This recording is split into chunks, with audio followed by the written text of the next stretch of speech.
What's going on, everyone? It's Justin here, and I'm back with another holiday gift guide where we take a look at the best products that are available at a given price point. And in this episode, we're moving up in the price just a little bit after I did a budget episode as well that covers products that are under $10, $25, and $50. And in this one, we're taking a look at items that are under $100 and also under $200, which I think is a very nice window that gets you into some pretty functional and cool products, whether it's keyboards and peripherals, a Wi-Fi improvement with the router systems from TP-Link, as well as like a sleep accessory that kind of has like an all-in-one element to it, a great wireless charger that I personally use, and on top of that, you also have like LED lights, microphones, and also like keyboards. So if you guys would like to win something, as always, just make sure you subscribe to the channel, drop a like on this video if you enjoyed it, and if you'd like to see some more giveaways as well, leave a comment down below with your favorite item as well as your Instagram username, and follow me over on Instagram, and I'll be announcing a winner in the comments section in 2 weeks. So without further ado, all the products are going to be linked down below, but let's just go ahead and get started. So a product category that's going to be very prominent in this price range is keyboards and peripherals. And this right here is the Keychron K3, and it's one that you've probably seen before because it's very popular due to its design. And I also know quite a few friends who also use this as their daily keyboard. We've given it out in setup makeover as well. But the one thing that has kind of kept me from using it as a full-time keyboard is because the one before just wasn't as comfortable to type on. It had full mechanical switches that were nice and loud, and I feel like I can see why people really like that. But this right here has a bit of a different approach, and that is the slimmer keys. They're actually 40% slimmer than conventional switches, and you can pick between a few different types of switch options. And what I like about it is not only because it is more focused towards like productivity and comfortable typing, but at the same time, it is a Bluetooth wireless keyboard that also does have a backlight. It charges via USB Type-C on the back. You also have your Bluetooth and cable option that you can switch from, and also the cross compatibility between Windows, Android, Mac, and iOS is really nice, and you can connect it to up to 3 different devices. It does have an aluminum frame around it as well, but generally speaking, it does sit at a very comfortable typing angle. You don't have like the customizable height option like you did before on this one in particular, which is something that I do like to see because people have different preferences. But other than that, it is really nice to type on. It still gives you like the audible feedback, but it definitely isn't as overwhelmingly loud as the previous generations. It does have 15 different LED options, which lets you play with like different colors and stuff, but personally, I just stick to the white one. And for those who have wanted this keyboard due to its design and the color scheme, I feel like this is one that you should definitely consider. So if you guys have been watching the channel for the last year, you might have seen in the ultimate living room at our office, I did set up a huge TV with like LED accents on the back, and those were Philips Hue play strips. Those were really expensive. I had to pay resale price for them, and even at its retail price, they were over like $500 just due to the sheer size. But one product that has come out in this last year that has been really, really popular, and I've seen some reviews and was pretty intrigued by it, is the Govee light strips. This right here is called the Immersion, and it comes in at about $70. And not only is it able to have like a strip that goes along the back of your TV, but it also has like a sensor that sits on top or in front of your TV that is able to detect what is on screen and adapt the lighting around it to provide an accent accordingly. It is definitely a different approach from what Philips Hue Play has done, where you have to plug in all of your inputs into that HDMI box, and from there it will take that signal and adjust it accordingly. And even though it does work, there are a few flaws with that method. As you guys know, HDMI technology is changing all the time. 4K 60, 4K 120, HDMI 2.0, HDMI 2.1, HDR, and all that kind of stuff. And by having like such a good TV in that office, I really didn't want to plug all of my inputs into like a Hue Play box just for the sake of having an accent light instead of connecting them directly to the input of the TV. With the Govee option right here, the camera actually sits above the TV or in front of it, and if you could find ways to hide it, that's probably preferred because it can look a little bit silly in some setups, but by detecting the screen, it means the LEDs are completely external to the input, which in my opinion is a lot more reliable. It also has a built-in microphone, so you can give it voice commands to change the different light functions and also have it dance to the music. But it also has smart home compatibility with Alexa and also Google Assistant. So if you want to bring that all together, you definitely can. But at a price of like $70, I just feel like it's insane that it not only comes with the light strips that you need to cover the back of your TV and the perimeter of it, but at the same time has a 1080p camera and the software that actually does come together impressively. So this next product right here is a Spotify car thing, and as soon as it was announced, I wanted to try to get my hands on it, but that was definitely not easy, and based on some articles out there, it seems like a lot of people want it. Spotify users like myself are not only very loyal to it, but I've personally been a user for many years, and if my car didn't have Apple CarPlay built in, then this is definitely something that I would want to pick up right away. In fact, in Canada, it isn't natively available, so I actually had to pay a resale price on eBay to be able to get my hands on this, but it just clips onto your car's dash, and from there you have a visible control of your Spotify playlists, and I'm sure a lot of people have been sharing theirs at this time of year, but it comes in at a price of under $100 at retail. It has like a pretty sturdy unibody design for durability, tactile navigation controls, and you can actually also use voice commands such as Hey Spotify just to be able to kind of update your car to its current day features at a pretty affordable price point if you can get your hands on it. It also has 4 preset buttons that give you shortcuts to favorite artists, playlists, stations, and also podcasts. And I think the fact that it is just like very simple and slimline and just has like a dial on the front is why a lot of people want it. And it's actually a lot smaller than I originally expected. But yeah, this is definitely something that for any Spotify user, it could make a great gift. So another good tech gift that you can give to anyone who has like a smartphone or also wireless earbuds, but is very functional, is something like a wireless charging stand. And there's a lot of different options out there, with some that come in at a price point of under $10, whereas others do go into like the 100s, 200s for different reasons. Some of them are made out of leather, cloth, wood. There are so many good choices out there nowadays, but from a functionality standpoint, this right here is my favorite. It is the Belkin 2-in-1 wireless charger, and as someone who doesn't wear an Apple Watch daily, I've seen a lot that have like the combination of smartphone and Apple Watch charging, but I'm usually an AirPod and iPhone user. So not only does it use like the MagSafe and attach your device very easily and it holds it nicely in place, but for anyone who wants to have this in like their bedside or next to their desk, it is also very simple and stylish, and also has a high quality touch to it with like a stainless steel finish on the rod, and it also comes in black. On the bottom here, you do have a little bit of a lip for your wireless earbuds. So in that case, it is the AirPods 3. And yeah, not really much to say. It does have a light indicator on the front. The only kind of small drawback I would say is that it does use its own AC cable as opposed to a traditional USB Type-C that you probably have around the house. It is able to charge at a speed of 15 watts for the iPhone 12 and 13 series, and it comes in at a price of just under $100, which I think is pretty fair for what it offers. So before we move on, I want to give a huge thanks to the sponsor of this video, Roborock, and their S7 vacuum, as well as the auto emptying dock called the Rock Dock, which is a really cool accessory that I feel like is extremely useful and fully automates the robot vacuuming experience.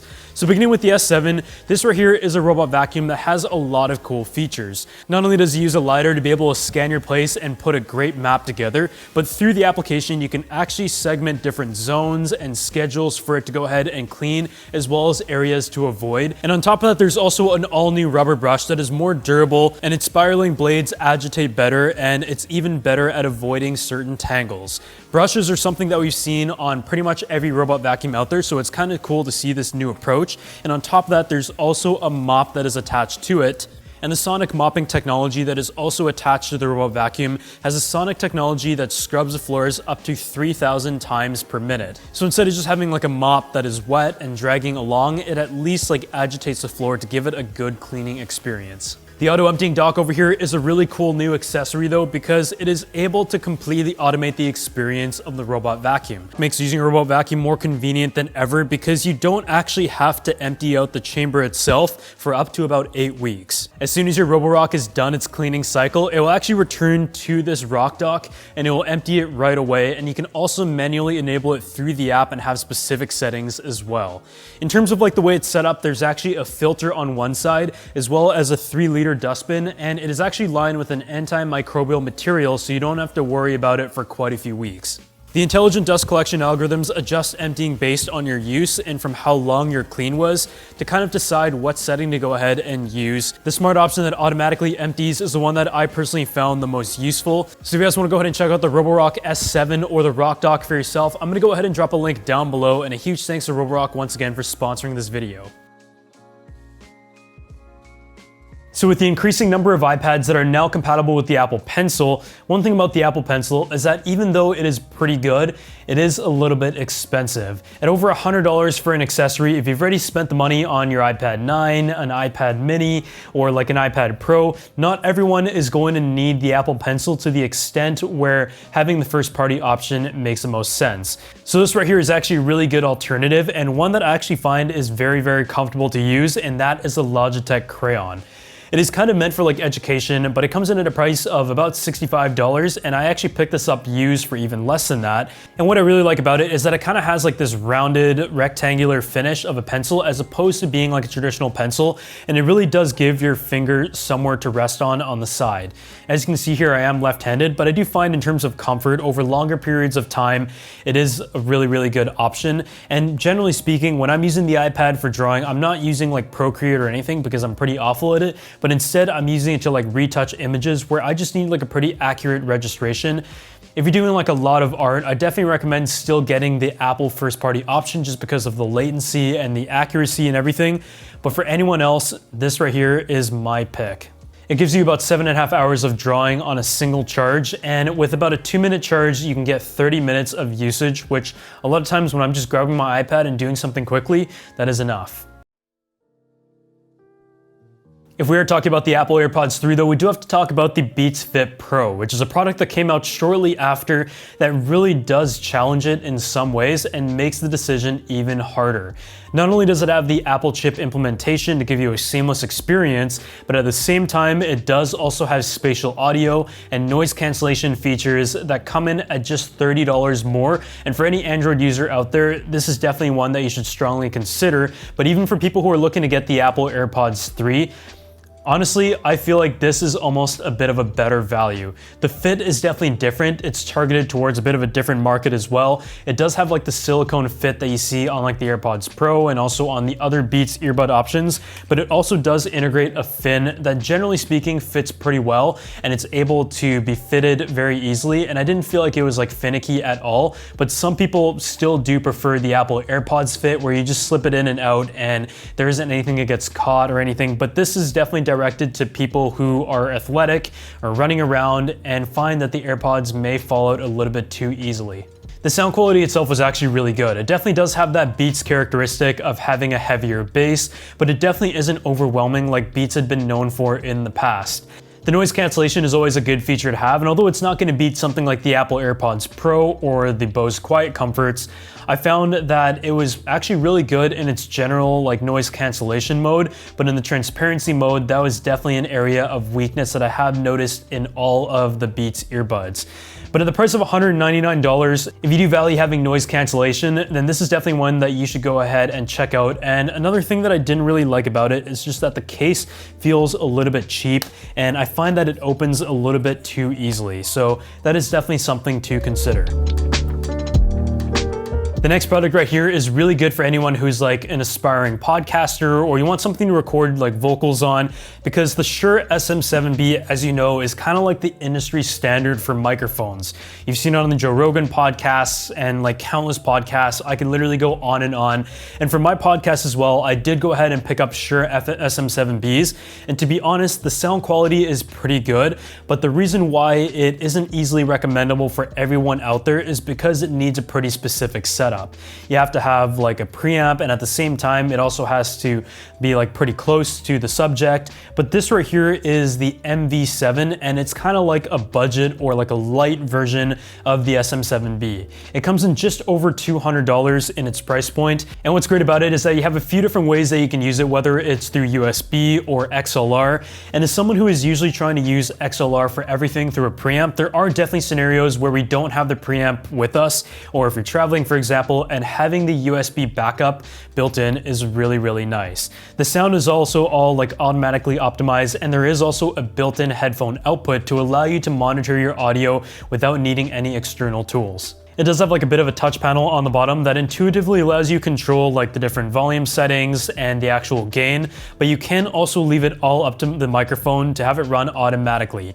And I think for like the general population out there, and especially when you're first getting started and are really focusing on the content as opposed to spending all that time like fine tuning all the settings and the technical side of things that really does get overwhelming, this is the perfect option out there. So here is a quick sound test.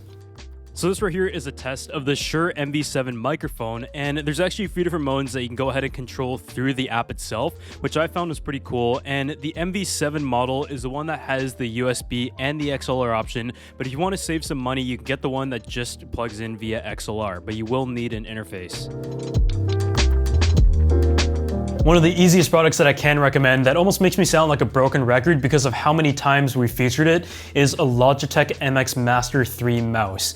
I have literally like maybe 10 of these throughout like the office and at home, and I've given away a lot of them as well because it is literally the best productivity mouse on the market.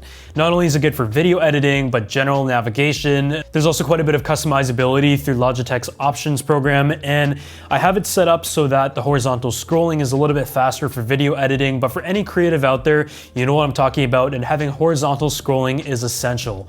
Beyond that though, the battery life is really, really good. I can get like months of usage without having to charge it. The ergonomics are awesome, and generally speaking, like the scroll wheel and everything has been refined in the past few years through their different generations. And as a user since the original MX mouse, which was already really, really popular, I like the way that this lineup has gone, and it is probably my favorite mouse and something that I'm going to be using for a very, very long time and kind of follow as I continue to update it. So this next product right here, I think makes a very good gift because it merges a few different types of like bedside accessories into one. This right here is called the Cleanlight from a company called Keysmart, which is traditionally known for making like the keychain accessories and those type of systems that I personally use as well. But I was kind of interested when I saw this product on the website, and that is because it not only has like soothing sleeping sound, which we've shown on the channel before, but it also has a UV light that says it's able to kill a lot of germs. But what's cool about it is also the fact that it has a HEPA filter and purifier and oil diffuser that is all built into a relatively compact unit like this. It has 5 different sounds that drown out disruptive noise, such as white noise, brown noise, pink noise, ocean waves, and light rain. And I feel like everybody kind of has their own preference towards that, but it does have a HEPA filter that is able to capture any allergens and particles like we've seen on larger air purifiers. Honestly, for the size, I don't really expect it to be like very, very effective from that aspect, but nevertheless, just based on the white noise, being like a nice mood light, and also having an oil diffuser sponge option as well, I think it is pretty worth its price point. So this next product is another one that I think is an incredible value for what it is able to offer, because with the popularity increasing with mesh Wi-Fi system, especially for like larger homes, one of the biggest things I've noticed is just how expensive they are. Whether it's the Linksys option, the Netgear Orbi, those are like $600 or $700. And to be totally honest, routers are one of those things where like the majority of people who are shopping for a router out there are currently using the ones provided by their ISP, or didn't buy like the most expensive plan that has like gigabit internet, and the router you're buying, chances are, is way more overkill than you need. This right here is the TP-Link Deco, and it comes in sets of 1, 2, or 3, and this dual package right here comes in at a price of $100, which I think is an incredible value. It has AC1200, which provides connectivity of about 75 devices reliably, and to be honest, even as someone who has a ton of tech, I probably have like 30 things connected to my router at any given point, and the benefits of having a mesh system is providing a strong signal to various parts of your home. So the way I currently have my mesh system set up is one main one that actually sits in the office, and I have everything actually hardwired to it through Ethernet. And then I also have one in the living room, which is maybe not as strong of a speed, which is the mesh point that connects to the main router. And for anyone who has like a large home or like a basement or dead zones, having a mesh system essentially eliminates that issue. TP-Link has always had the best value when it comes to these types of products, and whether it was like the $20 mini router that I had back in the day to like the ones that we recommended in the student episode as like a standalone one, if you do have to cover a pretty big amount of space, then the Deco is one that I can easily recommend at its price point. So another tech product that I've purchased for all my properties, including the Airbnbs, is the Stag EKG. And not only is it an incredible kettle, but just look at it. It looks super cool. It comes in an oak, a walnut, and a ton of different other colors. And in fact, our recent campaign with Cometeer also came with a pretty cool collab with the logo etched on it. But the reason why it really does fit into tech is because kettles are something that have obviously been around for a very long time. And this not only has like a cool classic design, but it also works in a very modernized way. You go ahead and plug it in. You just go ahead and turn the dial, and on the screen, it will show the target temperature that you have set, and it'll start to show what it hits. And as soon as it reaches that temperature, you can either have it stay at that, or you can also switch it over to the hold function, which retains that temperature for the next hour.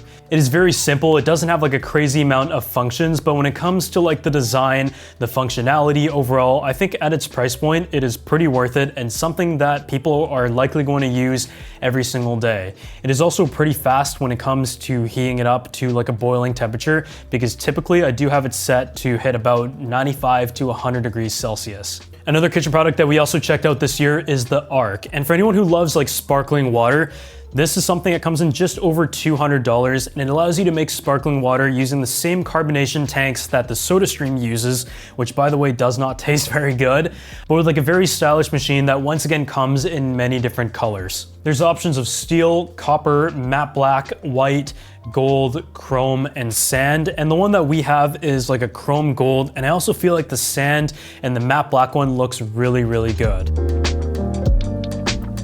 So another gift that's under $100 is the HomePod Mini, and it comes in quite a few fun colors now, and in front of me is the navy blue one. And this is something that you can plug in anywhere, whether it is just like next to your bedside or in your office, for example. And I did check out the original HomePod. Haven't actually opened up the HomePod Mini in quite a while, but it does give you a really nice 360-degree optimized sound experience. And if you're an Apple user or someone who's in the ecosystem especially, you're really able to get that seamless experience and take full advantage of it. You can also pair more than one, which for a lot of people that is a very important feature of having that ecosystem aspect, kind of like what I did with the Sonos systems. But being made by Apple, who has focused a lot on audio optimization in its hardware and software, like we've seen on like the MacBooks, for example, over the past few years, the sound quality is really, really good. It really does do a good job in terms of its overall optimization, and for its size, it definitely punches above its weight class at the price of under $100. On the topic of AirPods, so one of Apple's new products this year is the AirPods 3. And this is something I've been waiting for quite a while now, and I feel like it does bring a few good features for any Apple users out there, and especially for people who still prefer the Apple AirPods 2 as opposed to the silicone tips and the fit of the AirPods Pro. And I'm definitely one of those people. I just like the fact that like the plastic finish fits pretty well in my ear. I know that's not the case for everyone, but it's super easy to slip in and out. It is not only more compact, but at the same time, it does deliver some improvements in the sound quality as well as the implementation of spatial audio, which is really awesome. And the in-ear detection has also been improved as well, and they've added an official IPX4 rating for water and sweat resistance. What is also nice is the fact that it does have a bit of an improved battery at up to 6 hours of use and 30 hours combined with the case. And it is kind of like an in-between size. It's almost like a horizontal version of the Apple AirPods 2 case. It still wirelessly charges, and it is MagSafe compatible, which is all great features. But I think for anyone who's had their AirPods 2 for quite a while and use them every single day, this is a pretty good time to upgrade. But otherwise, as always, if you guys enjoyed this video, make sure you go ahead and drop a like, subscribe to the channel, and let me know what you think in the comment section below, and I'll see you all in the next one.